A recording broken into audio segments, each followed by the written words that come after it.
La récente visite d'Emmanuel Macron au Gabon s'est distinguée par son ton, son format et son intention.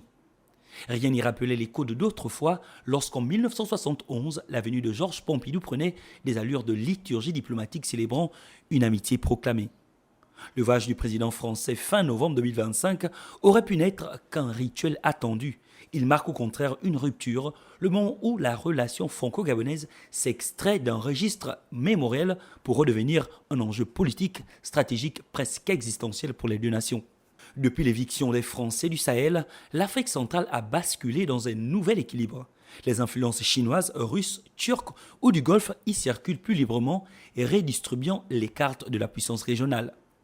Dans ce paysage mouvant, Libreville n'est plus la valeur sûre d'un ancien précaré, c'est une plateforme ouverte, convoitée, où chacun teste ses ambitions.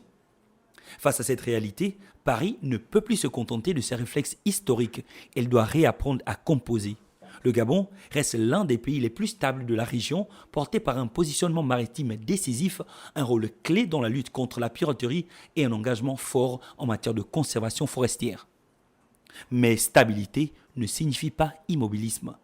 Une nouvelle génération, connectée et politisée, réclame transparence, cohérence et respect absolu de la souveraineté. Le message est donc limpide. La coopération française ne sera jugée acceptable que si elle est légitime, assumée et parfaitement alignée sur les priorités nationales. À Libreville, le dispositif français se transforme. Moins une base, davantage un hub de coopération. Fini les présences discrètes mais massives, perçues comme héritées. Place à une approche ciblée, formation opérationnelle, lutte contre les trafics, sécurisation du golfe de Guinée, montée en puissance des forces spéciales adaptées au milieu forestier. Une présence utile, oui, mais surtout une présence choisie. La concurrence est désormais structurelle. Chine, Russie, Turquie, Inde, Maroc, Émirats arabes unis, tous avancent chacun avec ses leviers.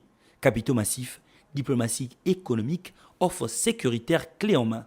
Dans ce contexte, la France ne peut plus s'appuyer sur la seule histoire ni sur un imaginaire commun.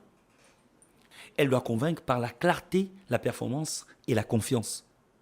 La visite d'Emmanuel Macron n'aura de sens que si elle ouvre une phase nouvelle, non une relation réparée, mais une relation repensée. Le Gabon a besoin de partenaires stables pour accompagner sa transition énergétique, la modernisation de son économie maritime, la gestion durable de ses ressources, la consolidation de la stabilité régionale. La France, elle, a besoin des points d'appui acceptés, crédibles politiquement, loin de toute ambiguïté. La question centrale est simple. Comment construire un partenariat solide sans reproduire les asymétries du passé? L'enjeu de cette visite n'est pas l'image. Ce n'est pas non plus la nostalgie ni le symbole. L'enjeu est d'établir un cadre clair, transparent dans ses objectifs, proportionné dans ses moyens, équilibré dans les bénéfices légitimes devant les populations. Car une vérité s'impose désormais. Si la France veut continuer de peser en Afrique centrale, c'est dans cette décennie que tout se joue. Et le Gabon en est l'un des terrains décisifs.